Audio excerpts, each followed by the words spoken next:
একটা হাদিসে নবীজি বলছেন, যদি কেউ চুরিও করে, জেনাও করে, কিন্তু শিরক মুক্ত আমল নিয়ে আল্লাহর সামনে দাঁড়ায়, আল্লাহ তাকেও মাফ করে দিবে ইনশাআল্লাহ। এটাই সেই হাদিসের ব্যাখ্যা। আসলে লা ইলাহা ইল্লাল্লাহ যে ব্যক্তি মন থেকে পড়েছে, কলবের মধ্যে সরিষা দানা পরিমাণ ঈমান আছে, মানে শিরকের পাপ করে নাই, ইনশাআল্লাহ তাআলা আল্লাহ পাক তাকে জান্নাত দিবেন একদিন না একদিন ইনশাআল্লাহ। আল্লাহ পাক তাকে শাস্তি দিতে পারেন, মাফ করাতে পারেন, কিছু আযাব দিয়ে হলেও আল্লাহ পাক তাকে জান্নাতে দিবেন ইনশাআল্লাহ তাআলা। এখন প্রশ্ন হচ্ছে, তাহলে সহিহ বুখারীর এই হাদিসটা কেমন? কোন হাদিস? নবী সাল্লাল্লাহু আলাইহি ওয়াসাল্লাম বলছেন, এই হাদিসটা আসছে বুখারীতে 4 বার, একবার না কিন্তু 4 বার। নবীজি বলছেন, কিয়ামতের দিনে, মনোযোগ দেন প্রিয় ভাই, কিয়ামতের দিনে আদম আলাইহিস সালামকে ডেকে আনা হবে। ডেকে বলা হবে, তোমার সন্তান যারা আছে, আদম সন্তান, তাদের মধ্য থেকে তুমি জাহান্নামীদেরকে আলাদা করে ফেল। আদম আলাইহিস সালাম বলবেন, হে আল্লাহ, কতজনকে আলাদা করব? আল্লাহ পাক বলবেন, প্রতি 1099 জনকে জাহান্নামের জন্য আলাদা করে দাও। নাউযুবিল্লাহ বলবেন না? প্রতি 1099 জনকে জাহান্নামের জন্য আলাদা করে দাও। সহিহ বুখারীতে 4 বার আসে, একবার না, 4 বার। এবার সাহাবীরা কিন্তু একটু বিচলিত হয়ে পড়লেন। তিনি বলেন, ইয়া রাসূলুল্লাহ, তাহলে কিভাবে হবে? নবী সাল্লাল্লাহু আলাইহি ওয়াসাল্লাম বলছেন, আশ্বস্ত হও, জান্নাতীদের কাতার হবে 120টা। কয়টা? 120টা। তার মধ্যে 80টা কাতার হবে আমার উম্মতে মুহাম্মাদের ইনশাআল্লাহ। এবং এই হাদিসটা শোনালেন যে ব্যক্তি এই উম্মতের মধ্যে আল্লাহর সাথে শিরক না করে মারা যাবে, আল্লাহ পাক তাকে মাফ করে দিবেন ইনশাআল্লাহ। তাহলে প্রশ্ন, এত পার্সেন্টেজ, হিউজ পার্সেন্টেজ মানুষ কেন তাহলে জাহান্নামে যাচ্ছে? তাদের আমল নামায় কোন পাপটা থাকতে পারে যার কারণে তারা জাহান্নামে যাচ্ছে? উত্তর দেন দেখি। আল্লাহ পাক কিন্তু বলে দিয়েছেন, আল্লাহ পাক শিরক ছাড়া যে কোনো গুনাহ যাকে ইচ্ছা মাফ করতে পারেন। তাহলে এত বেশি মানুষ কেন জাহান্নামে যাচ্ছে? উত্তর, তাদের আমল নামায় কোন পাপ থাকতে পারে? শিরক। এবার আসেন, ইবলিস এবং তার অনুসারীরা উম্মতে মুহাম্মাদীকে বিভ্রান্ত করার জন্য এই শিরকের একটা ব্যাপক সয়লাব ছড়িয়ে দিয়েছে সমাজের মধ্যে। আমি খুব শর্ট করে বোঝাবো। আরেকটা হাদিস বলবো তার আগে আপনাকে, সেটা হলো, এই উম্মতের 70,000 মানুষ কিন্তু আমার বিনা হিসেবে জান্নাতে যাবে। এই উম্মতের 70,000 মানুষ বিনা হিসেবে জান্নাতে যাবে, যারা 1 নাম্বার পাখি উড়িয়ে ভাগ্য গণনা করে না। যারা পাখির সাথে ভাগ্য গণনা করে, শিরকের সাথে সম্পর্ক আছে কি নাই? আছে। যারা আগুনের শেখা টাকা দিয়ে আগুনের উল্কি অঙ্কন করে চিকিৎসা পদ্ধতি গ্রহণ করে না। যারা হারাম অবৈধ কোনো ঝাড়ফুঁক গ্রহণ করে না, যে তাবিজ কবজ কবিরাজি করে না, কুফরি কালাম করে ঝাড়ফুঁক করছে না, এগুলো করে না। যারা সর্বাবস্থায় আল্লাহর উপর তাওয়াক্কুল করে, 70,000 এমন মানুষ বিনা হিসেবে জান্নাতে যাবে ইনশাআল্লাহ। এটাও মাথায় নেন। এবার সামনে আসেন, ইবলিস এবং তার অনুসারীরা কিভাবে শিরক ছড়িয়েছে? কয়ভাবে? উত্তর, 3 ভাবে। কয়ভাবে? 3 ভাবে। আশ-শিরকু ফিল আকীদা, শিরক ছড়িয়েছে বিশ্বাসের মধ্যে। যেমন কিছু মানুষ বিশ্বাস করে এখনো এই যুগে, এবং এই যুগেরও এদের সংখ্যা বেশি, তারা বিশ্বাস করে যে আল্লাহ এই মহাবিশ্ব সৃষ্টি করেন নাই, এই মহাবিশ্ব সৃষ্টি হয়েছে বিগ ব্যাং থেকে। এই কনসেপ্টে মানুষ নাই। কুরআনে সূরা আম্বিয়ার মধ্যে একটা কথা আছে, আওয়ালাম ইয়ারাল্লাযীনা কাফারু আন্না সামাওয়াতি ওয়াল আরদা কানাতা রাতকান ফাফাতাকনাহুমা। আল্লাহ পাক বলছেন, কাফেররা কি লক্ষ্য করে দেখে না যে আসমান সমূহ এবং জমিন একটা বিন্দুর মধ্যে ছিল একত্রিত, আমি এটাকে বিচ্ছিন্ন করে দিয়েছি। যদি তারা বলেও যে বিগ ব্যাং থেকে সব সৃষ্টি হয়েছে, আমরা বলবো এই বিগ ব্যাং এর স্রষ্টা হচ্ছেন আল্লাহ রাব্বুল আলামিন। কথা বুঝতে পারছেন? তো এই যে চিন্তা ওদের যে আল্লাহ বলতে কেউ না, এটা শিরক কিনা? কেউ কেউ চিন্তা করছে যে আল্লাহ আছেন, আরো উপাস্য আছে, যেমন আল্লাহ, তার সন্তান নাউযুবিল্লাহ ঈসা আলাইহিস সালাম এবং পবিত্র আত্মা রুহুল কুদুস। এই সংখ্যায় লোক আছে কি নাই? এদের সংখ্যা কত বিশ্বে? 300-400 কোটি হবে কিনা? না না, আরো কম হবে, হয়তো বেশি বলে ফেলছি। মানে কোটি তো হবেই, 100 কোটির তো বেশি হবে নাকি? সারা বিশ্বে মুসলিমদের সংখ্যা বেশি না খ্রিস্টানদের? খ্রিস্টানদের মধ্যে 1 শ্রেণীর খ্রিস্টান, তারা সবাই বলে না, 1 শ্রেণীর খ্রিস্টান বলে যে আল্লাহ 3 জন, 3 ইলাহ বিশ্বাস, 3 খোদায় বিশ্বাস করে।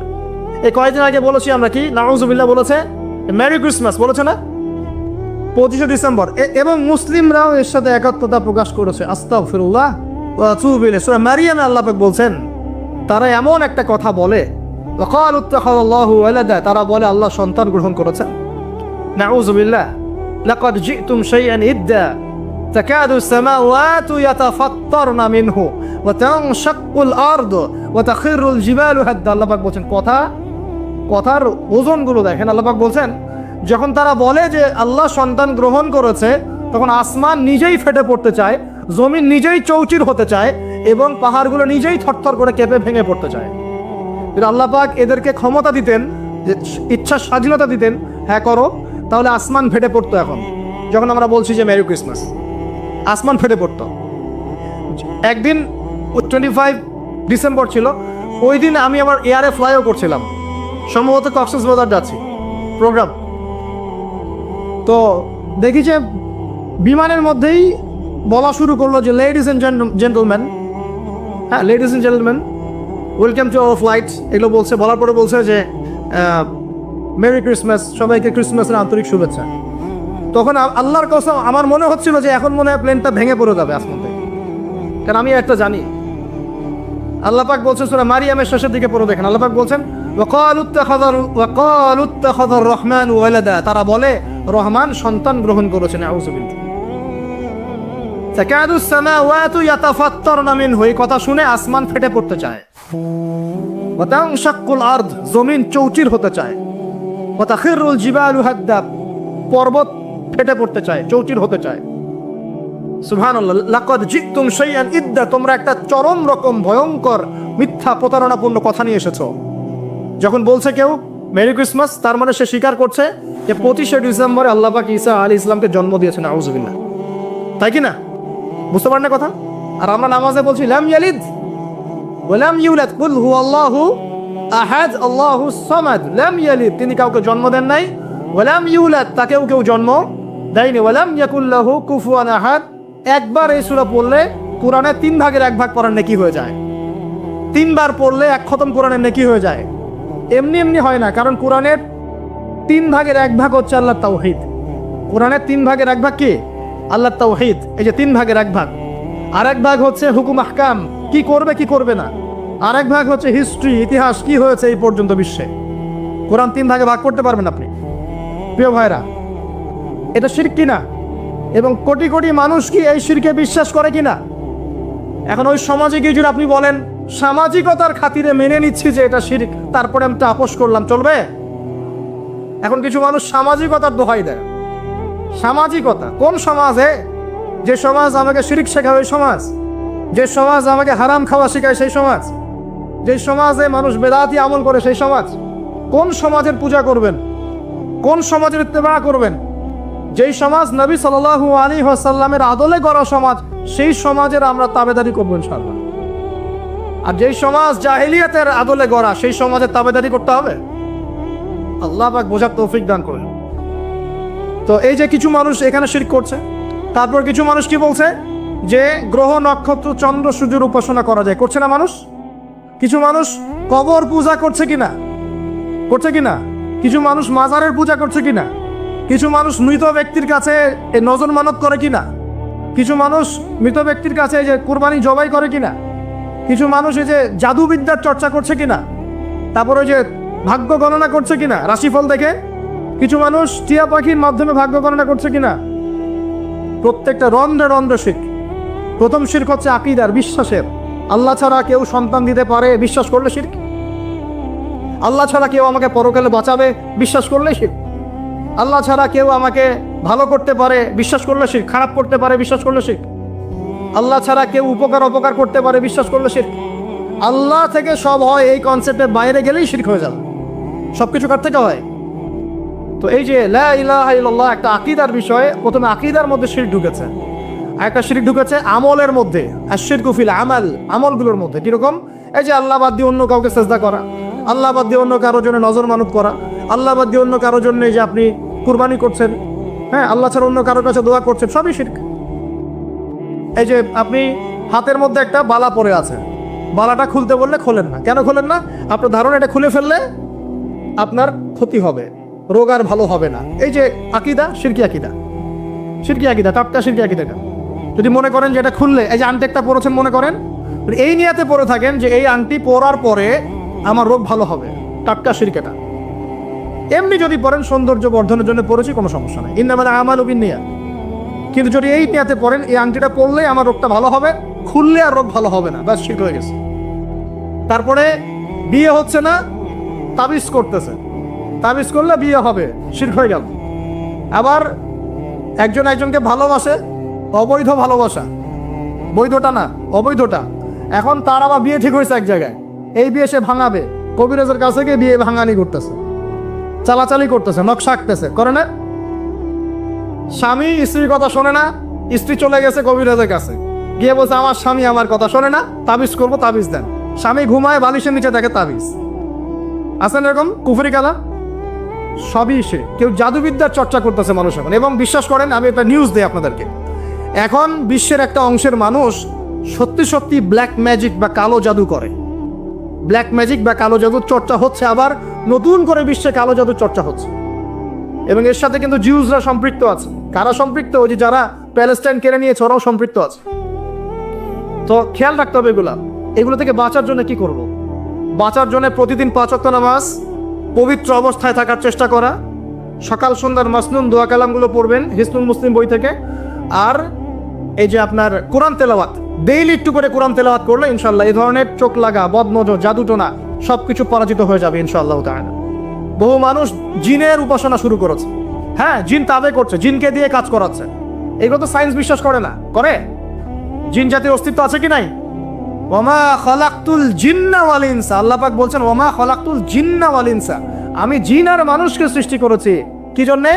ইল্লা লিয়াবুদুন, আমার ইবাদত করার জন্য। আমাদের সবার সাথেই একটা করে শয়তান জিন আছে, আছে না নাই? আছে। বাথরুমে যান না, বাথরুমে যাওয়ার সময় কি দোয়া পড়েন? আল্লাহুম্মা ইন্নী আউযু বিকা মিনাল খুবসি আর খাবাইস, মানে কি? খুবসি আর খাবাইস মানে কি? দুষ্ট, নোংরা জিন, শয়তান। তো সুলাইমান আলাইহিস সালামের যুগ থেকে জাদুবিদ্যার চর্চা চলে আসছে। এবং আমাদের নবী মুহাম্মদ সাল্লাল্লাহু আলাইহি ওয়াসাল্লামকেও কিন্তু জাদু করা হয়েছিল, জানেন না? আমাদের নবী সাল্লাল্লাহু আলাইহি ওয়াসাল্লামের মাথার চুল মোবারককে নিয়ে জাদু করেছিল এক ইহুদি মহিলা, ঠিক আছে? এই জাদুর অস্তিত্ব ছিল একটা কূপের নিচে। আলী রাদিয়াল্লাহু আনহু গিয়ে সেটাকে খুঁজে বের করেন, রাসূল সাল্লাল্লাহু আলাইহি ওয়াসাল্লামের সামনে ওটা ধ্বংস করে দেওয়া হয়। এরপরে এই সময় নাজিল হয় কুল আউযু বিরাব্বিল ফালাক মিন শাররি মা খালাক ওয়া মিন শাররি গাসিকিন ইযা ওয়াকাব ওয়া মিন শাররিন নাফাসাতি ফিল উকাদ। এটা হচ্ছে জাদুর আয়াত। ওয়া মিন শাররিন নাফাসাতি ফিল উকাদ ওয়া মিন শাররি হাসিদিন ইযা হাসাদ। এবার নাজিল হয় কুল আউযু বিরাব্বিন নাস মালিকিন নাস ইলাহিন নাস মিন শাররিল ওয়াসওয়াসিল খান্নাস আল্লাযী ইউওয়াসওয়িসু ফি সুদুরিন নাস মিনাল জিন্নাতি ওয়ান নাস। এই সূরা দুটো নাজিল হয় এই ঘটনার প্রেক্ষিতেই। আমরা তো শানে রাসূল অনেকে জানি না। তো এগুলো এখন শিরকি আকীদা আমাদের সমাজে চলছে। আবার একটা কি, কথার মধ্যে শিরক চলছে। কথা আমরা বলছি আমরাই সমস্ত ক্ষমতার অধিকারী, বলছে কি না? এরকম কথা শোনা যায় না? আর তাবারাকাল্লাযী বিয়াদিহিল মুলক মানে কি? বরকতময় সেই সত্তা যার হাতে সমস্ত ক্ষমতা, রাজত্ব। তাবারাকাল্লাযী বিয়াদিহিল মুলক, তিনি বরকতময় সত্তা যার হাতে সমস্ত ক্ষমতা। আমরা বলি লা হাওলা ওয়ালা কুওয়াতা ইল্লা বিল্লাহ, কোনো শক্তি সামর্থ্য নাই কে ছাড়া? আল্লাহ ছাড়া। আর আমরা এদিকে বলছি সমস্ত ক্ষমতা আমাদের হাতে। এটা কি শিরক হচ্ছে না? শিরক হচ্ছে। আমরা বলি, অনেক সময় বলে ফেলি, ভাই কেমন আছেন? হ্যাঁ ভাই, আপনার দোয়ায় ভালো আছে। আপনি কি আমার দোয়ায় ভালো আছেন? আপনাকে বলতে হবে যে আলহামদুলিল্লাহ, আল্লাহর ইচ্ছায়, অতঃপর আপনার দোয়ায় ভালো আছে। কথা খুব সাবধানে। আলহামদুলিল্লাহ, আল্লাহর ইচ্ছায়, এবং অতঃপর আপনার দোয়ায় ভালো আছে। অতঃপর বলতে হবে, অতঃপর, এবং না, অতঃপর। বলছে মা কেমন আছে? ভালো আছে, ডাক্তার ভালো ছিল, না হলে মাকে বাঁচানো যেত না, ব্যাস শিরক হয়ে গেল। বলছে নৌকাটা ডুবে যাচ্ছিল, মাঝি ভালো ছিল, না হলে নৌকা ডুবে যাইত। ড্রাইভারটা ভালো ছিল, না হলে রাস্তা নির্ঘাত অ্যাক্সিডেন্ট হতো। এইটা কথা আমরা চলতে ফিরতে শিরক করতেছি। এই যে ছেলেরা বল তোমাকে ছাড়া বাঁচবো না, বাঁচিয়েন না, বেঁচে থাকে কি হবে আপনার? যদি একটা মেয়ের জন্য জীবন দিয়ে দেন, তাহলে আল্লাহর জমিনে আপনি আল্লাহর জন্য কি করবেন? তো এই কথায় 3টা ক্ষেত্র বললাম, কথায়, কাজে এবং চিন্তায়। এই 3টা ক্ষেত্রে মুসলিম সমাজের মধ্যে এখন শিরক বিরাজ করছে। এটা আমাদের উম্মতের সবচেয়ে বড় সমস্যা এখন। আল্লাহ পাক আমাদের সবাইকে শিরক মুক্ত আমল করার তৌফিক এনায়েত করুন। সকলে বলি আমি। তাহলে কি করতে হবে? আমি কয়েকটা বই পড়ার পরামর্শ দিচ্ছি। কিতাবুত তাওহীদ একটা বই আছে, শিরক সম্পর্কে অনেক বিস্তারিত আলোচনা করা আছে, এটা পড়তে পারেন। তারপরে কোরআন সুন্নাহর আলোকে ইসলামী আকীদা একটা বই আছে, এটা পড়তে পারেন। আকীদা তাহাভিয়াটা পড়তে পারেন।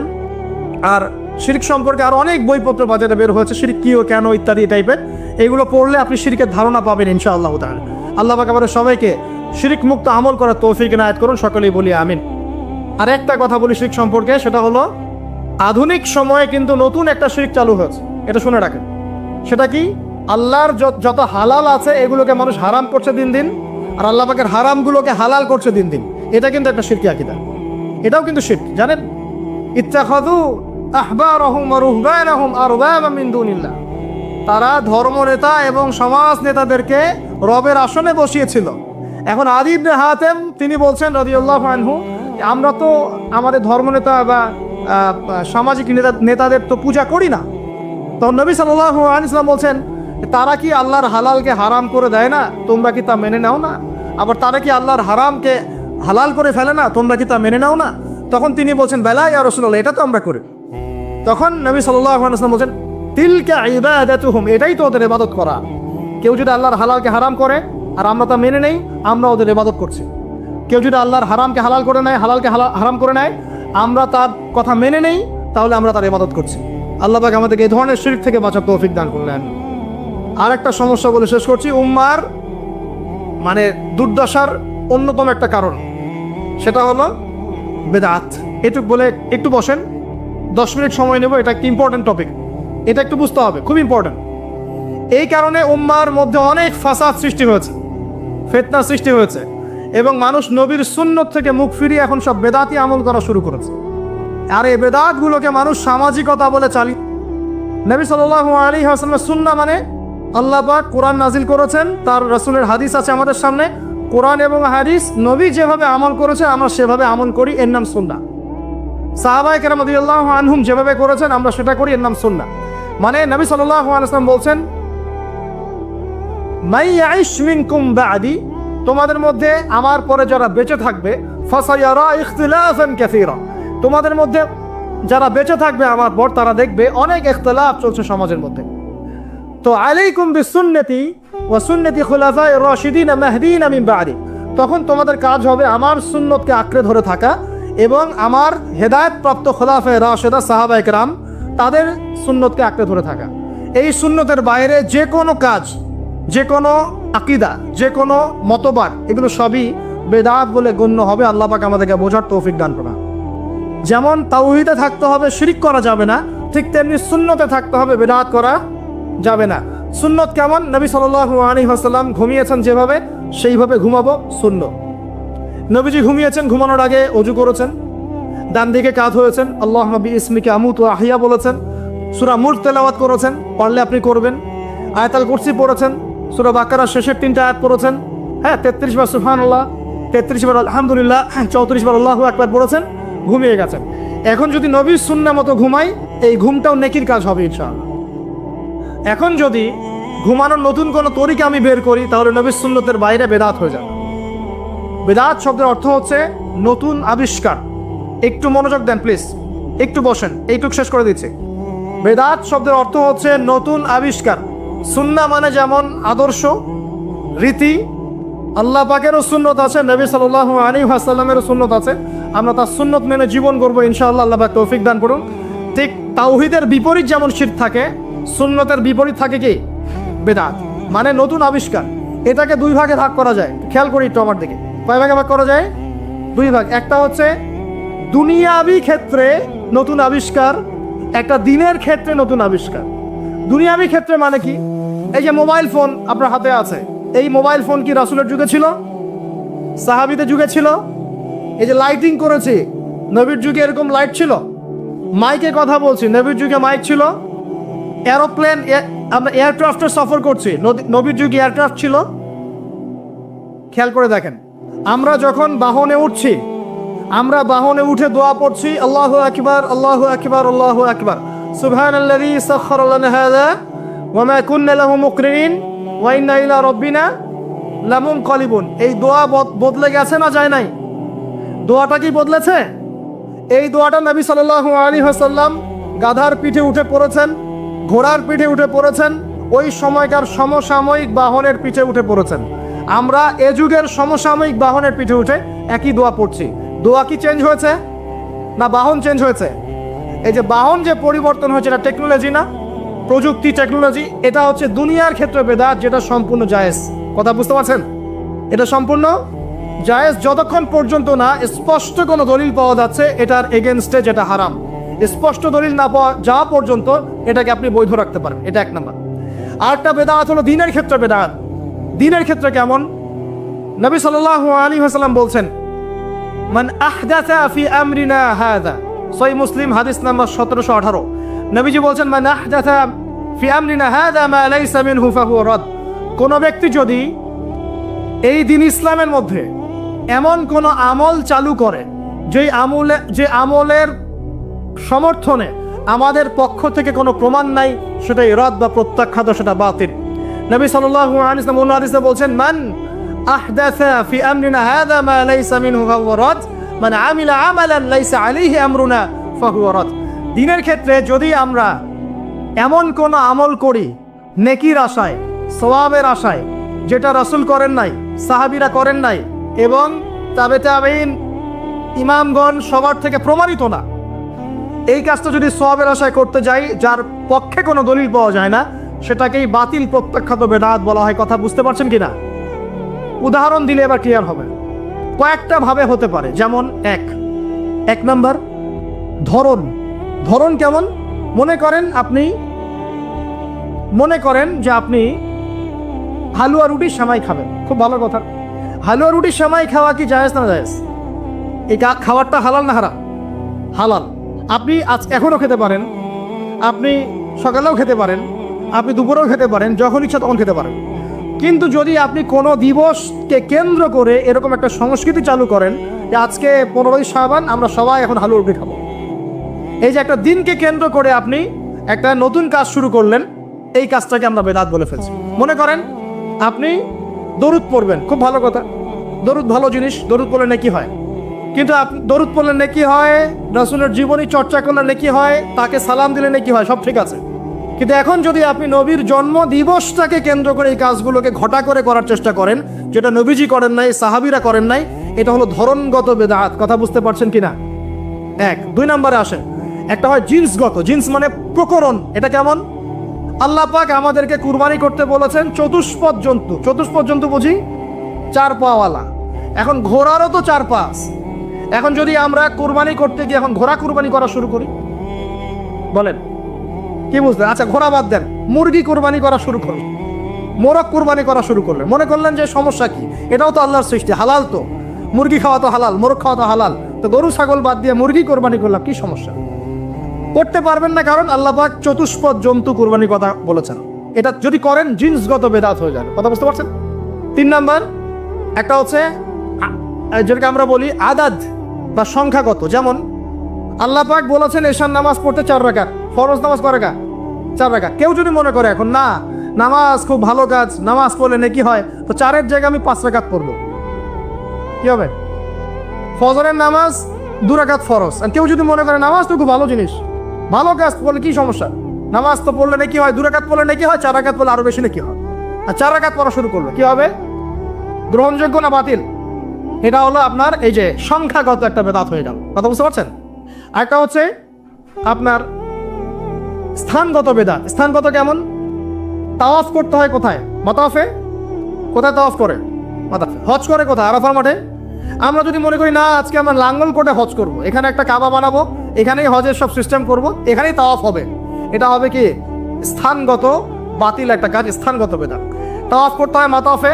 মাতাফে অনেক ভিড়, তাওয়াফ করার জায়গা নাই। কেউ মনে করলো না আমি হারাম শরীফের পিছন দিক থেকে তাওয়াফ করে আসি, 7 বার চক্কর দিয়ে আসে, হবে স্থানগত বেদাত। এরকম করে সংখ্যাগত, ধরনগত, স্থানগত, প্রকরণগত বেদাত হতে পারে। আবার পদ্ধতিগত হতে পারে, কাইফিয়াত। যেমন ওযু করতে হয়, প্রথমে বিসমিল্লাহ বলেন, এই যে হাত ধুচ্ছেন, কুলি করছেন, নাকে পানি দিচ্ছেন, তাই না? তারপরে কোনোই ধুচ্ছেন, আস্তে আস্তে পা ধুচ্ছেন। এখন আপনি চিন্তা করলেন যে ওযু তো ওযুই, হাত ধোয়া পা ধোয়া নিয়েই কথা, আমি আগে পাটা ধুই, তারপরে মাথা মাসা করি, তারপরে হাত ধুবো কোনোই পর্যন্ত, তারপরে কুলি করে ওযু মাশাআল্লাহ সারা। পদ্ধতি নতুন বানালেন, এটা কি হবে? পদ্ধতিগত বেদাত। কেন করে মানুষ? অজ্ঞতাবশত, হঠকারিতা বশত, দলিল না থাকার কারণে, জাল দলিল পেশ করার কারণে। কেন মানুষ করে? মানুষ করে দুনিয়ার স্বার্থগত কারণে, লৌকিকতার কারণে, মানুষকে সন্তুষ্ট করার কারণে। কি পরিণতি হবে? 2-4টা হাদিস বলে শেষ করছে। একটু শোনেন, নবী সাল্লাল্লাহু আলাইহি ওয়াসাল্লাম বলছেন, আমি সবার আগে হাউজে কাউসারে যাব, যাওয়ার পরে আমি তোমাদের জন্য অপেক্ষা করতে থাকবো, আর মানুষ আমার সামন দিয়ে চলে যাবে। মান মাররা আলাইয়া শারিবা, যে আমার সামন দিয়ে যাবে সে এই হাউজে কাউসারের পানি পাবে আমার কাছে। ফামান শারিবা লাম ইয়াজমা আবাদা, কেউ যদি একবার পান করে সে কখনো পিপাসার্ত হবে না। হাউজে কাউসারের পানি হবে মধুর চেয়ে মিষ্টি, দুধের চেয়ে সাদা। একবার পান করলে আর কখনো পিপাসার্ত হবে না। এবার নবী সাল্লাল্লাহু আলাইহি ওয়াসাল্লাম বলছেন, খেয়াল করেন, নবীজি বলছেন, সুম্মা ইউহালু বাইনি ওয়া বাইনাকুম, এরপর আমার এবং তাদের মাঝখানে হঠাৎ একটা পর্দা পড়ে যাবে। আমি বলবো, ইন্নাহুম মিন্নি, তারা তো আমার উম্মত, পর্দা কেন পড়ে গেল? কেন পর্দা পড়ে গেল? নবী সাল্লাল্লাহু আলাইহি ওয়াসাল্লামকে বলা হবে, ইন্নাকা লা তাদরি, ইন্নাকা লা তাদরি, হে নবী আপনি জানেন না, মা আহদাসু বা'দাক, তারা আপনার ইন্তেকালের পরে দিনের মধ্যে কত নতুন নতুন বেদাত, আমল এবং আকীদা চালু করেছিল, আপনি জানেন না। নবীজি তখন বলবেন, সুখান সুখান, দূর হয়ে যাও, দূর হয়ে যাও, লিমান গায়্যারা বা'দি, যারা আমার পরে দিনকে পরিবর্তন করেছো তারা এখান থেকে দূর হয়ে যাও। অন্য হাদিসে আসছে, নবী সাল্লাল্লাহু আলাইহি ওয়াসাল্লাম বলেন, মান আহদাসা হাদাসান, কেউ যদি কোনো বেদাত করে, ওয়া আওয়া মুহদিসান, এবং বেদাতিকে সম্মান করে আশ্রয় দেয়, সে যেন ইসলাম ধ্বংস করার কাজে সাহায্য করে। এক হাদিসে বলছেন, ফাআলাইহি লানাতুল্লাহি ওয়া মালাইকাতিহি ওয়ান নাসি আজমাইন, কেউ যদি বেদাত করে, বেদাতিকে আশ্রয় দেয়, তাকে সম্মান করে, তার উপরে আল্লাহ এবং তার ফেরেশতা এবং পুরো মানব জাতির লানত অভিশাপ আছে। আরেক হাদিসে নবীজি বলছেন, 3 জন ব্যক্তি আসছে তার আমল দেখতে। আমল দেখে একজন বলছে, নবীজির আমল তো কম মনে হচ্ছে, নবীজির আমল দেখলে আমাদের চলবে না। কদ গুফিরা লাহু মা তাকাদ্দামা মিন যামবিহি ওয়া মা তাআখার, নবীজির আগের পরে সব গুনাহ মাফ, তার আমল দেখলে আমাদের চলবে না। ফাইন্নাহুম তাকাল্লুহা, আমলকে তার অল্প মনে করলো। একজন বলছে, আম্মা আনা, আমি ফাউসাল্লি লাইলান আবাদা, আমি সারা রাত নামাজ পড়বো, আমি ঘুমাবো না। আরেকজন বলছে, আনা আসুমুদ দাহরা ওয়ালা আফতির, আমি বছরে প্রত্যেক দিন রোজা রাখবো, কোনোদিন রোজা ভাঙবো না। আরেকজন বলছে, আনা আতাজিলুন নিসা, আমি মহিলাদেরকে ত্যাগ করলাম, ওয়ালা আতাজাওয়াজু আবাদান, আমি কোনোদিন বিবাহ শাদী করবো না। এবার নবী সাল্লাল্লাহু আলাইহি ওয়াসাল্লাম এসে বলছেন, আনতুম কুলতুম কাযা ওয়া কাযা, তোমরা কি এরকম এরকম কথা বলছিলে? তখন সাহাবীরা বলেন, হ্যাঁ ইয়া রাসূলুল্লাহ, আমরা এরকম কথা বলছিলাম।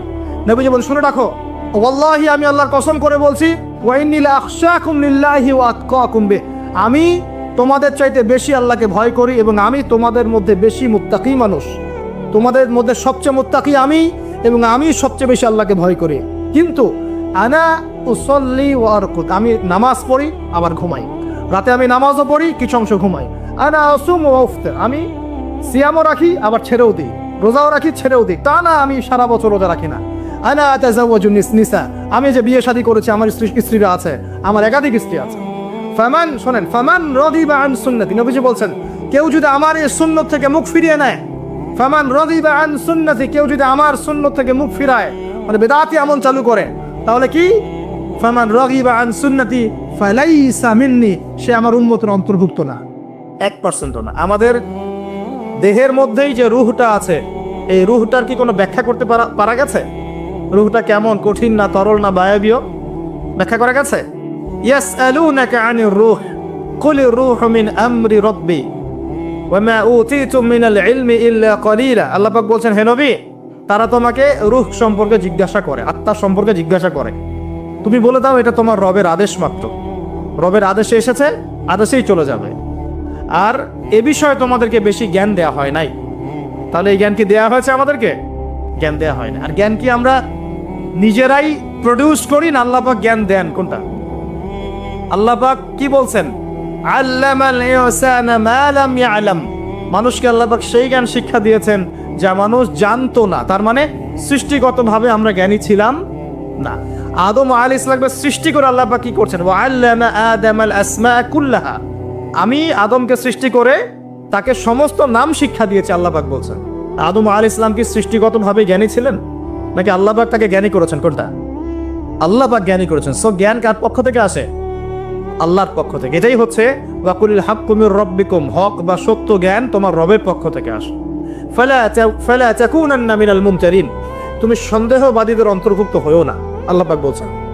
তো বাথরুমে জিন থাকে এটা বিশ্বাস করলাম তো, এবার দোয়াটা পড়লেন, এবার আপনি ইস্তেঞ্জা সারলেন, তারপরে বের হওয়ার সময় বলছেন গুফরানাকা, কি বলছেন?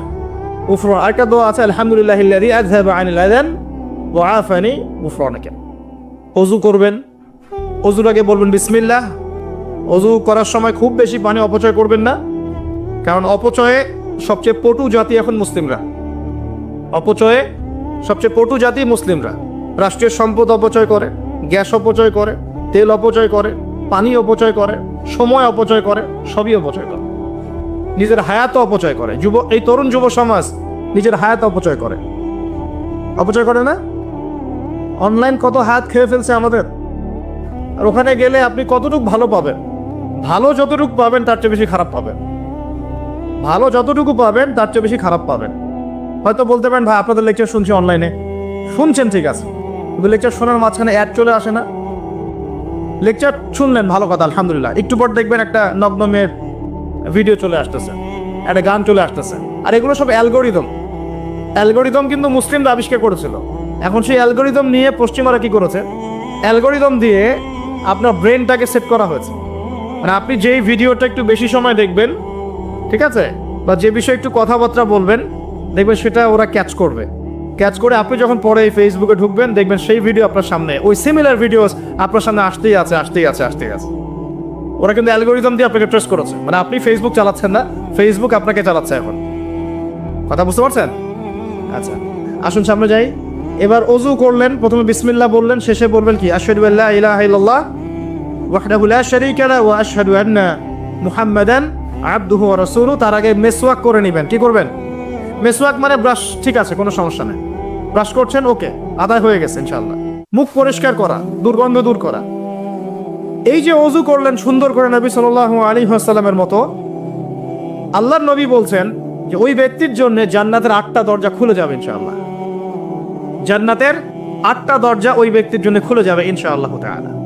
এবার আপনি কাপড় পরছেন, এমনি এমনি পড়লেন নাকি না? পড়ার সময় ডান দিক থেকে পড়ছেন এবং বলছেন আলহামদুলিল্লাহিল্লাযী কাসানি হাযা ওয়া রাযাকানিহি মিন গায়রি হাওলিন মিন্নি ওয়ালা কুওয়া। আপনি কাপড় পরলেও নাকি পাচ্ছেন আলহামদুলিল্লাহ। আয়না দেখছেন, ফ্রেশ হচ্ছেন, চুল আঁচড়াচ্ছেন, আপনি ডান দিক থেকে স্টার্ট করেন। এবং এখানে বলে রাখি যে বর্তমান যে চুলের কাটিংগুলো চলছে, এইসব কাটিং চলবে না। এই ডানে বামে কোনো চুল নাই, আর মাঝখানে চুল দিয়ে কি বলবো এটা, হ্যাঁ, কুজা বলে আরবি দিয়ে মনে হয় সম্ভবত। এইসব কাট চলবে না। এটা একদম ছোট করতে চান তাহলে সামন পিছন সমান হবে, আর্মি ছাট, একদম একদম সামন পিছন সমান।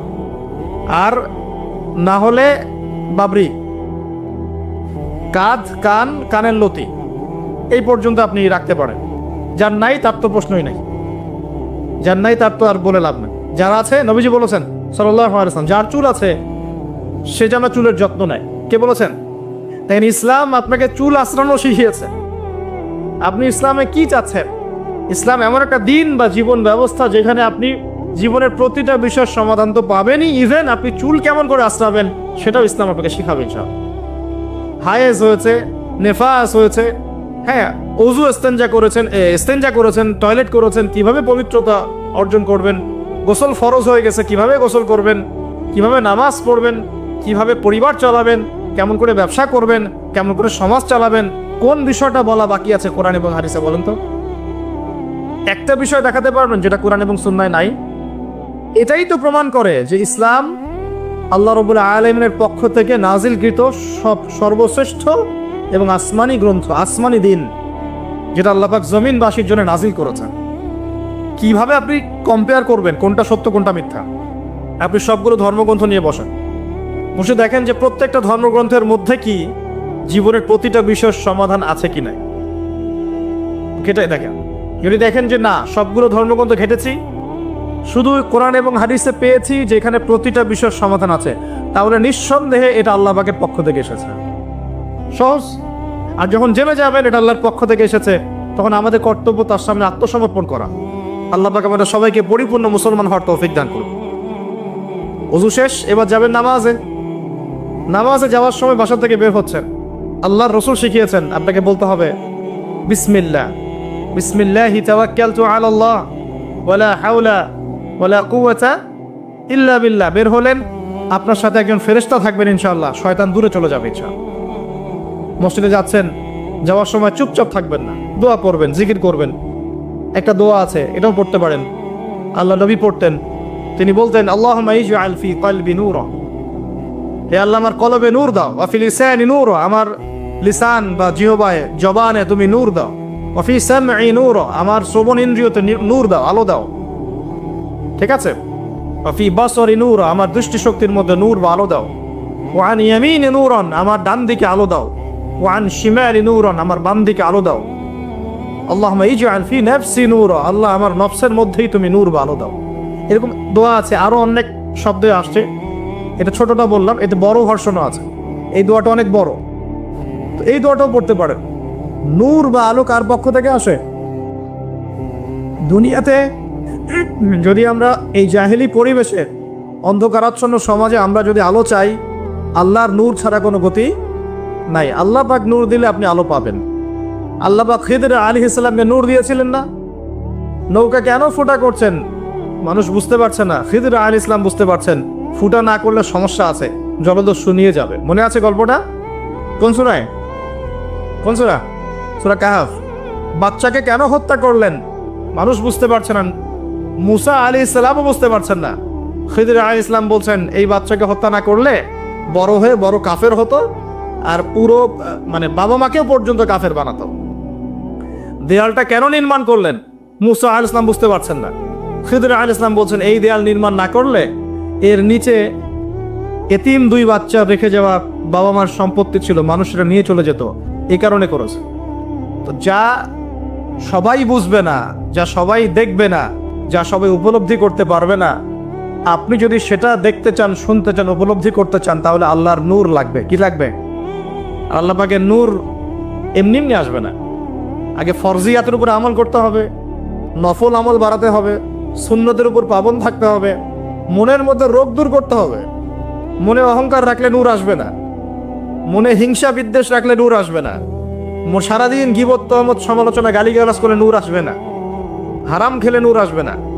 এক কথায় তাসকিয়া বা আত্মশুদ্ধি অর্জন না করতে পারলে নূর আসবে না। আর আল্লাহ নূরওয়ালা মানুষদের কাছে গেলে ইনশাল্লাহ নূর আসবে। এরকম মানুষ তো খুঁজে পাওয়া এখন মুশকিল না? আমরা মোটামুটি সবাই দিন দিন কেমন জানি বস্তুবাদী হয়ে যাচ্ছে। বস্তুবাদী মানে দুনিয়ার ফিকিরটা বেশি, দুনিয়া ঠিক রেখে তারপর পরকাল করতে চাই, তাই না ভাই? আল্লাহ পাক আমাদেরকে বোঝার তৌফিক দেখ যে এই দুনিয়ার জীবনটা সংক্ষিপ্ত এবং চিরস্থায়ী নয়। আমাদের প্রতিটা কাজ পরকালীন স্বার্থে করা উচিত। আল্লাহ পাক বোঝার তৌফিক দান করুন। নামাজ পড়তে যাবেন, এবার নামাজের মধ্যে চেষ্টা করবেন আজান এবং একামত এর মাঝখানে বেশি বেশি দোয়া করার জন্য। নবীজি বলেছেন আজান একামতের মাঝখানে দোয়াগুলো আল্লাহ পাক ফেরত দেন না। আজান একামতের মাঝখানে যে কোনো দোয়া করবেন ইনশাআল্লাহ আল্লাহ পাক কবুল করবেন, যদি আপনার রিজিকটা হালাল হয়। আল্লাহ পাক তৌফিক দান করুন, আমিন। তারপরে নামাজে দাঁড়ালেন, একামত হয়ে গেছে, এখন কি নামাজ কি আমরা 4 মিনিটে 4 রাকাত নামাজ শেষ করে দিব? আমরা কি 3G 4G 5G নামাজ পড়বো, নাকি নবী সাল্লাল্লাহু আলাইহি ওয়াসাল্লামের মতো ধীর স্থিরভাবে নামাজ পড়বো, কোনটা? আর নামাজের যে কিছু মাসআলা আছে, এই মাসআলা ইখতিলাফি মাসআলাগুলোকে নিয়েই কি আমরা পড়ে থাকবো, নাকি নামাজের ভিতরে যে প্রাণ, আধ্যাত্মিকত্ব, ইহসান, মারিফত এগুলোর ফিকির করবো, কোনটা বলেন? হাত কোথায় বাঁধবো, পায়ে পা লাগাবো কি লাগাবো না, আমিন জোরে বলবো না আস্তে বলবো, আর কি রফুল ইয়াদান করবো কিনা, ব্যাস এই তো আমাদের মাসালা, নাকি? এইগুলো নিয়েই তো আমরা মোটামুটি মসজিদ তো ভাগ করে দিছি মাশাআল্লাহ অনেক, নাকি? এবং সেগুলোকে আমরা মনে করি যে আমরা জিহাদ করে দিচ্ছি সমাজের মধ্যে। হ্যাঁ, উম্মার ঐক্য নষ্ট হয়ে গেছে। উম্মার ঐক্য কি হয়েছে? নষ্ট হয়ে গেছে। এভাবে আস্তে আস্তে উম্মার ঐক্য নষ্ট করা হয়েছে। আর উম্মার ঐক্য যে নষ্ট হোক এটা কারা চাইবে? ইসলামের বন্ধুরা না শত্রুরা? আমরা সবাই মিলে যদি এই পুরো বাঙালি জাতি এবং আমার উম্মা যারা আছে মুসলিম, আমরা সবাই ঐক্যবদ্ধ থাকি, আমাদেরকে কি হারানো খুব সহজ, নাকি বিভক্ত হয়ে গেলে সহজ? বিভক্ত হয়ে যায় এটা কারা চাইবে? নিঃসন্দেহে ইসলামের দুশ্মনরাই চাইবে। তো আমরা বিভক্ত হয়ে যাচ্ছি কারণে অকারণে। তো দেখুন নামাজের মূল জিনিসটা কি? আল্লাহকে পাওয়া। নামাজে দাঁড়িয়েছি, নামাজে কতটুকু মনোযোগ থাকে, কি পড়ি বুঝি কিনা, সূরা ফাতিহার অর্থ বুঝি কিনা, সেজদায় আল্লাহকে পাই কিনা, আমি দোয়া করলে আমার চোখ দিয়ে পানি ঝরে কিনা, তেলাওয়াত বুঝি কিনা, রুকু ধীরস্থিরভাবে করি কিনা, সেজদা ধীরস্থিরভাবে করি কিনা, নামাজে কি আমি চুরি করি, এগুলো খেয়াল রাখতে হবে। স্থিরতা থাকবে। অনেকে দেখি নামাজে রুকু করেন, রুকু থেকে মাথা না তুলেই তাবাস করে সেজদায় চলে যান, করেন কিনা? এটা নামাজ চুরি করা। এই নামাজ আল্লাহর কাছে কবুল হয় না। একটা হাদিসে আসছে, বহু নামাজি আছে যাদের নামাজ শেষ হওয়ার পরে নামাজটাকে নিয়ে তাদের মুখের উপর নিক্ষেপ করে দেওয়া হয়। বলেন নাউজুবিল্লাহ। আমরা কি এমন নামাজি হতে চাই? নবী সাল্লাল্লাহু আলাইহি ওয়াসাল্লাম নামাজে দাঁড়াতেন, দুনিয়া ভুলে যেতেন, দুনিয়ার ফিকির থাকতো না, কোনো পা ফুলে যেত, তিনি টেরই পাচ্ছেন না। একটা হাদিসে আসছে, নবী সাল্লাল্লাহু আলাইহি ওয়াসাল্লাম এক রাকাতের মধ্যে প্রায় 4.5 পারা কোরআন তেলাওয়াত করেছেন। আমরা তো এতটুকু পারবো না, আমরা জানি, কিন্তু অন্তত পক্ষে 10টা আয়াত যদি পড়ি, একটা সূরাও যদি পড়ি, এটাকে ধীর স্থির ভাবে পড়া যাবে কিনা? যাবে না? একটু অর্থটা বুঝে পড়া যায় না? আমরা যখন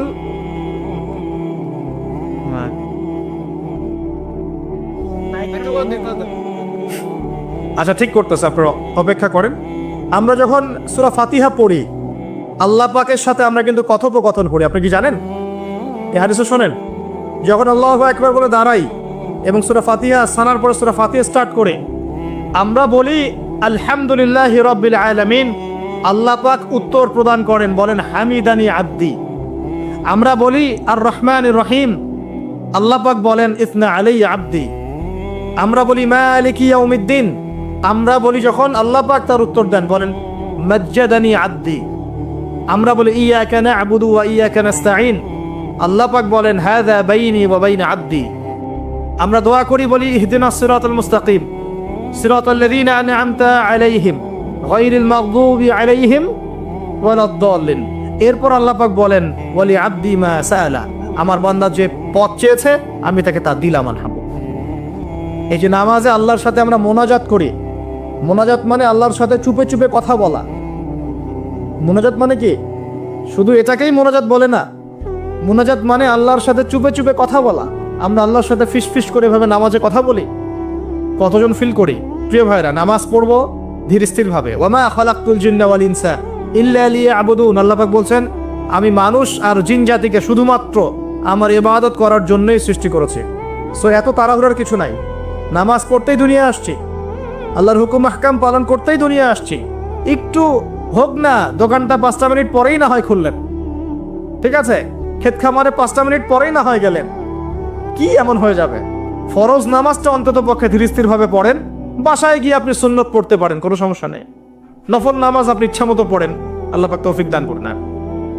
নামাজ শেষ হয়ে আমরা কি উঠে চলে আসব, নাকি একটু সুন্নত আছে? নামাজ শেষ করার পর আরো সুন্নত আছে। নামাজ শেষ করার পরে একবার বলতে হয় আল্লাহু আকবার, তারপর 3 বার বলতে হয় আস্তাগফিরুল্লাহ আস্তাগফিরুল্লাহ আস্তাগফিরুল্লাহ। একবার বলতে হয় আল্লাহুম্মা আনকাস সালাম ওয়া মিনকাস সালাম তাবারাকতা ইয়া যাল জালালি ওয়াল ইকরাম। আরো বলতে হয় আল্লাহুম্মা আইন্নি আলা যিকরিকা ওয়া শুকরিকা ওয়া হুসনি ইবাদাতিকা। এগুলো পড়তে হবে না? গুরুত্বপূর্ণ সুন্নত। যখন সুন্নতের উপর আমল না করব, তখন তো সারা জীবনের সুন্নত প্রতিষ্ঠা হবে না। তারপরে একবার আয়াতুল কুরসি পড়তে হয়। নবীজি বলেছেন সাল্লাল্লাহু আলাইহি ওয়াসাল্লাম, যে ব্যক্তি প্রত্যেক ফরজ নামাজের পর আয়াতুল কুরসি তেলাওয়াত করে, মৃত্যু ছাড়া জান্নাতে যাওয়ার জন্য কোনো বাধা নাই তার, আলহামদুলিল্লাহ। মরে গেলে জান্নাতে চলে যাবে ইনশাআল্লাহ। এরপরে আরো আছে আল্লাহুম্মা লা মানিআ লিমা আ'তাইত ওয়া লা মু'তিয়া লিমা মানা'ত ওয়া লা ইয়ানফা'ু যাল জাদ্দি মিনকাল জাদ। আরো অনেক দোয়া কালাম আছে। 33 বার সুবহানাল্লাহ, 33 বার আলহামদুলিল্লাহ, 33 বার আল্লাহু আকবার, তারপর কালিমা শাহাদা, তারপরে একবার সূরা ফালাক, একবার সূরা নাস, একবার সূরা ইখলাস।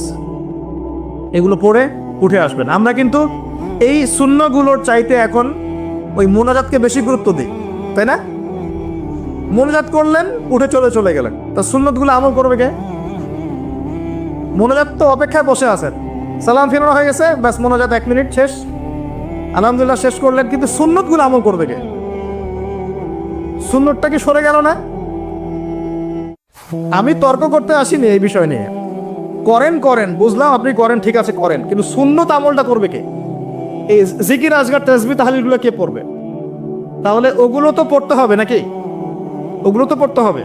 তাসবিহ তাহলিল জিকির আজগার শেষ করেন, আল্লাহ পাক তৌফিক এনায়েত করুন, আমিন। এরপরে আসেন, এবার যে নামাজ থেকে বের হয়ে গেলাম, এখন কেউ যাবে চাকরি ক্ষেত্রে, কেউ ব্যবসায়, কেউ পড়াশোনায়, হ্যাঁ কেউ সমাজে, বিভিন্ন জন বিভিন্ন জায়গায় চলে যাব না নামাজ শেষে? আচ্ছা, এখন ঘুমালাম নবীর মতো, উঠলাম নবীর মতো, দাঁত ব্রাশ করলাম, মাশাআল্লাহ, মেসওয়াক করলাম, ওযু করলাম, ইস্তিনজা করলাম, নামাজে গেলাম, নামাজও পড়লাম, সব কিছু নবীর মতোই করলাম সাল্লাল্লাহু আলাইহি ওয়াসাল্লাম। এখন কি ব্যবসায় গিয়ে মাপে কম দিতে পারবো? বলেন, কথা বলেন। এখন আসল জায়গায় আসেন। নামাজ তো আলহামদুলিল্লাহ পড়লাম, জিকির আজগার করলাম, তাসবিহ তাহলিল করলাম, কোরআনও তেলাওয়াত করলাম, মাশাআল্লাহ। আল্লাহ পাককে বলে আসলাম, আল্লাহ তোমারই ইবাদত করি, তোমার কাছেই সাহায্য চাই, আর কারো কাছে চাই না। এখন কি বের হয়ে আমি যখন চাকরিতে যাব বা ব্যবসায় যাব বা অন্য সেকশনে যাব, এখন কি আমি ব্যবসায় গিয়ে মাপে কম দিতে পারবো কিনা? এখন কি আমি পণ্যে ভেজাল দিতে পারবো কিনা?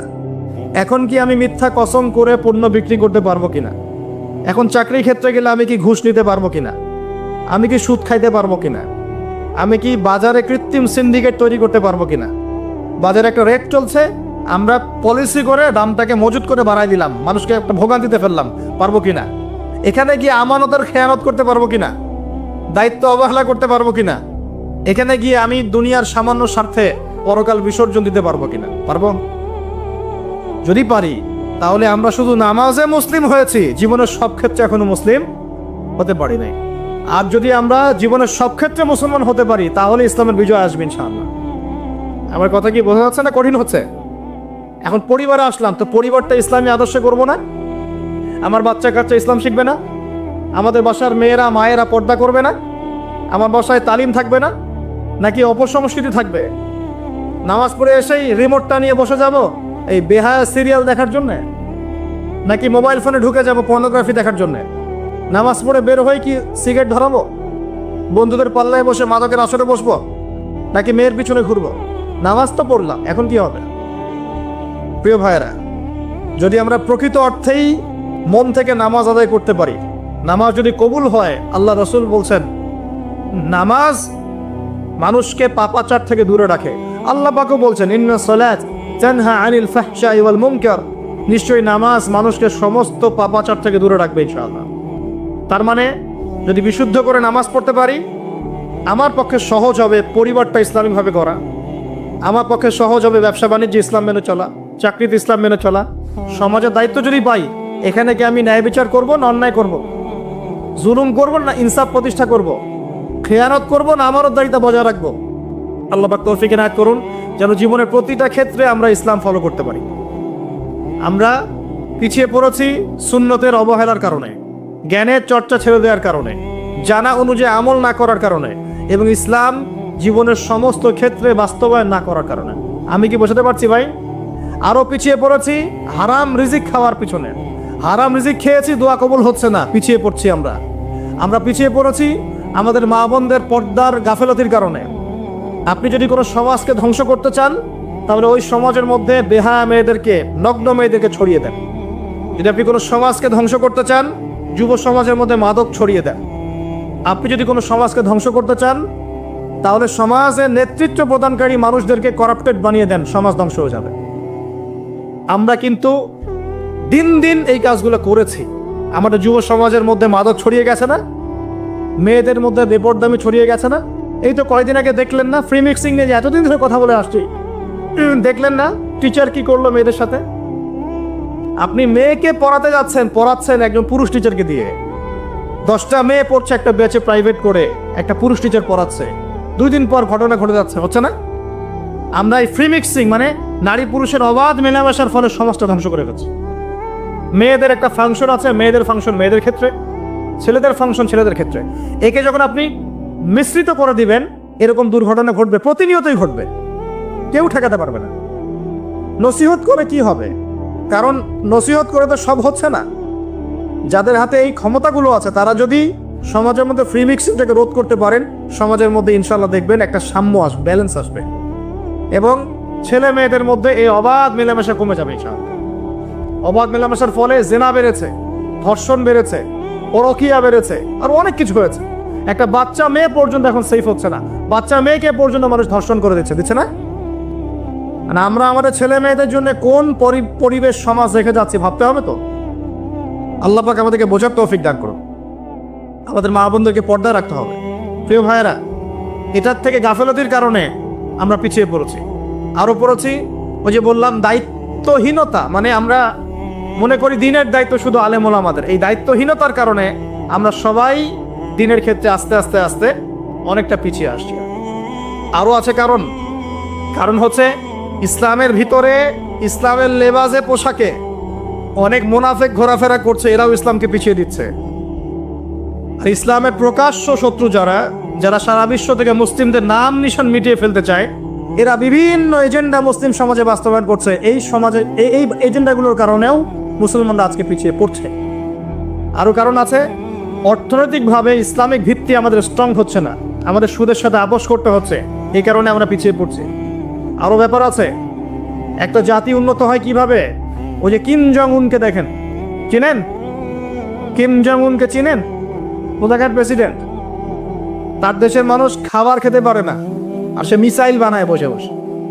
আর আমেরিকা পশ্চিমাদেরকে ভয় দেখায় না, দেখেছেন? ওর ওই উত্তর কোরিয়া হামলা চালাতে হলে 100 বার চিন্তা করতে হবে পশ্চিমাদেরকে। হ্যাঁ, কারণ সে 8-10টা মুসলিম কান্ট্রির মতো না, যাদের কাছে এরকম কোনো অস্ত্র নাই। কথা বুঝতে পারছেন? ওকে অত সহজে কিন্তু কেউ আক্রমণ করবে না।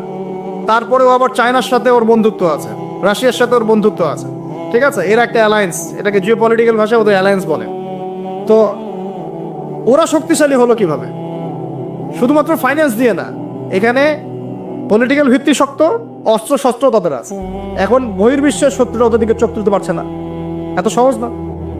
তো দেখেন, আমাদের পিছিয়ে পড়ার এগুলোও কারণ আছে। মুসলিম কান্ট্রিগুলোর দিকে তাকায় দেখেন, কয়টা মুসলিম কান্ট্রি এইসব ক্ষেত্রে স্বয়ংসম্পূর্ণ? কয়টা কান্ট্রি দেখবে না? হ্যাঁ, বিশ্বকাপ আয়োজন করে বেড়াচ্ছে, বিশ্বকাপ ফুটবল আয়োজন করে বেড়াচ্ছে, পাশে ইয়েমেন সিরিয়ার মানুষ না খেয়ে মরে যায়, দেখার সুযোগ নাই।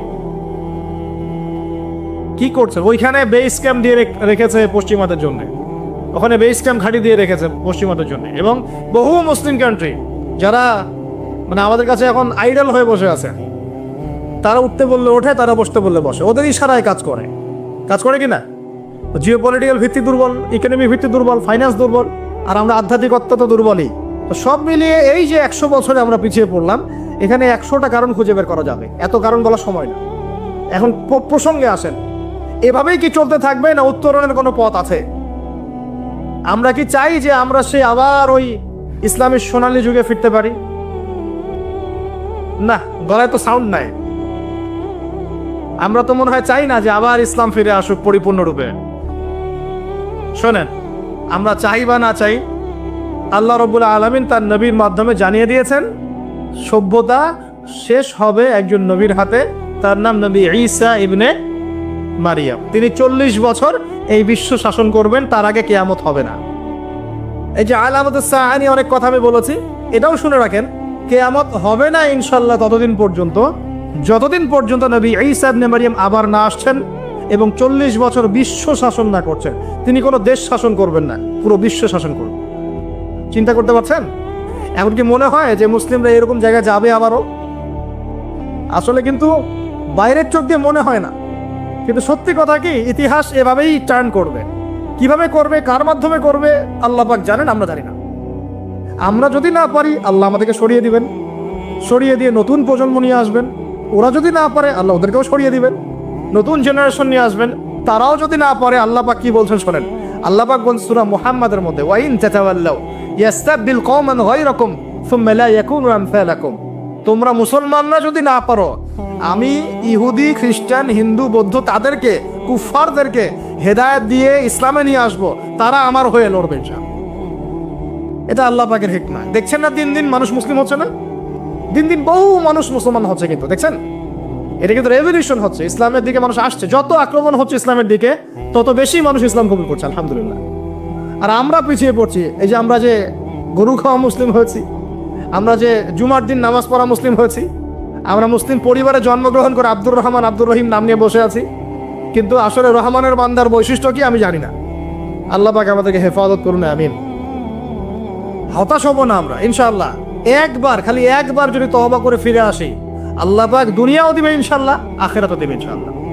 খালি একবার বলতে হবে আস্তাগফিরুল্লাহাল্লাযী লা ইলাহা ইল্লা হুয়াল হাইয়ুল কাইয়্যুম ওয়া আতুবু ইলাইহি। আল্লাহ, জীবনে যা পাপ করেছি মাফ করে দাও, আগামী জীবনে হায়াত রিজিকে বরকত দাও, এবং পুরো জীবন যেন ইসলাম পালন করতে পারি, প্রচার করতে পারি, প্রসার করতে পারি, মানুষের মাঝখানে দিনের ভালো কথা বলতে পারি, আল্লাহ পাক দিনের বিজয় যেন অংশ নিতে পারি, সে তৌফিক আল্লাহ পাক দান করুন।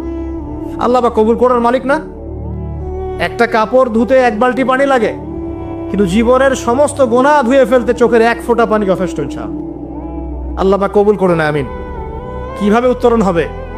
উত্তর 1 নাম্বার ভাই, 10টা পয়েন্ট বলবো, জাস্ট 10টা, জাস্ট বলে দিচ্ছি। বিস্তারিত ব্যাখ্যা আপনারা পরে নিজেরা স্টাডি করবেন। প্রথম কথা হচ্ছে আমাদের সবাইকে তওবা করে ফিরে আসতে হবে। পারবো ইনশাআল্লাহ? আল্লাহ পাক বলেন, তুবু ইলাল্লাহি জামিআন আইয়ুহাল মুমিনুন, হে মুমিনগণ, তোমরা একসাথে ঐক্যবদ্ধভাবে আল্লাহর কাছে তওবা করো, আল্লাহ তোমাদেরকে সফল করবে ইনশাআল্লাহ তাআলা। আমরা তওবা করি, বলি আস্তাগফিরুল্লাহ আল্লাযী লা ইলাহা ইল্লা হুয়াল হাইয়ুল কাইয়্যুম ওয়া আতুবু ইলাইহি। আমরা আল্লাহর কাছে তওবা করছি, আমরা সারা জীবন যে পাপ করেছি আল্লাহ পাক যেন মাফ করে দেন, এবং আমাদের নেক হায়াতে যেন আল্লাহ পাক বরকত দান করেন, এবং আমাদেরকে পুরো জীবন যেন ইসলাম পালন করার তৌফিক দান করেন। মধ্যমপন্থী হবেন, চরমপন্থী হবেন না, ইসলামের নামে কোনো সন্ত্রাসী কর্মকাণ্ডে যাবেন না, আবার শৈথিলতাবাদী হবেন না, গোলালো মার্কা মানে সব তরকারিতে গা ভাসিয়ে দিবেন না। মধ্যমপন্থী থাকবেন, ইনশাআল্লাহ দেখবেন ইসলামের বিজয় হবে ইনশাআল্লাহ। আল্লাহ পাক তৌফিক এনায়েত করুন। 1 নাম্বার কাজ তওবা করে ফিরে আসা। 2 নাম্বার, আমাদের সবাইকে দ্বীনের জ্ঞান চর্চা করতে হবে। রাজি আছি ইনশাআল্লাহ? আল্লাহ পাক তৌফিক এনায়েত করুন, আমিন। 3 নাম্বার, অবশ্যই জানা অনুযায়ী সবাইকে আমল করার চেষ্টা করতে হবে, নবীর সুন্নত বাস্তবায়ন করতে হবে। তৌফিক এনায়েত করুন আল্লাহ পাক, আমিন। আল্লাহ পাক আমাকে আগে তৌফিক দান করুন, এরপর আপনাদের সবাইকে তৌফিক দান করুন, যাতে করে আমরা দিনের 24 ঘন্টা প্রতিটা কাজ নবী সাল্লাল্লাহু আলাইহি ওয়াসাল্লামের সুন্নাহ মতো করতে পারি, আমিন। 4 নাম্বার, আমাদের সবাইকেই হালাল রিজিক খাওয়ার চেষ্টা করতে হবে। হালাল রিজিক অল্প হলেও এটাতেই তুষ্ট থাকতে হবে। যদি আমাদের 20,000, 30,000, 50,000 টাকায় মাস চলে যায়, বাইরের দিকে তাকার দরকার নাই, এটুকু সন্তুষ্ট থাকি, দুনিয়ার জীবন ইনশাআল্লাহ কেটে যাবে ইনশাআল্লাহ। যার 1 তালা বাড়ি আছে, 2 তালার স্বপ্নে বিভোর হওয়ার প্রয়োজন নাই, 5 তালা আছে, 10 তালার স্বপ্নে বিভোর হওয়ার দরকার নাই। যা আছে সন্তুষ্ট থাকেন, হালালে সন্তুষ্ট থাকেন, ইনশাআল্লাহ এতেই আল্লাহ পাক বরকত দেবেন ইনশাআল্লাহ। আল্লাহ পাক কবুল করুন, আমিন। দাওয়াতি কাজ করতে গেলে 2টা সুন্নাত। 1, সৎ কাজে আদর্শ করতে হবে, অসৎ কাজে নিষেধ করতে হবে। শুধু সৎ কাজে আদেশ করলাম, অসৎ কাজে নিষেধ করলাম না, এই দাওয়াতে খুব একটা ফল হবে না। এই দাওয়াতে কি হবে? দুনিয়ার জীবনে কোনো বালা মুসিবত আসবে না। শুধু সৎ কাজে আদেশ করতে থাকেন, দুনিয়ার জীবনে কোনো বালা মুসিবত, বিপদ আপদ, গীবত, তহমত, সমালোচনা কিচ্ছু শুনতে হবে না, সবাই আপনাকে মাথায় তুলে রাখবে। আর যখন আপনি সৎ কাজে আদেশ করবেন, পাশাপাশি অসৎ কাজেও নিষেধ করবেন, তখন সমস্যা হতে পারে। কিন্তু এটাই নবীদের সুন্নাত, কুনতুম খায়রা উম্মাহ উখরিজাত লিন-নাস, তোমরা শ্রেষ্ঠ উম্মত, তোমাদেরকে বের করা হয়েছে মানব জাতির কল্যাণের জন্য। সূরা আলে ইমরান 110 নম্বর আয়াত। তোমাদের কাজ 3টা, তা'মুরুনা বিল মা'রুফ, তোমরা সৎ কাজে আদেশ করবে, ওয়া তানহাউনা আনিল মুনকার, অসৎ কাজে নিষেধ করবে, ওয়া তু'মিনুনা বিল্লাহ, এবং আল্লাহর প্রতি ঈমান রাখবে। আল্লাহ পাক তৌফিক দান।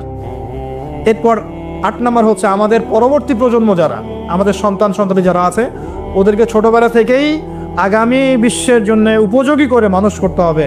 আল্লাহ পাক তৌফিক দান করুন।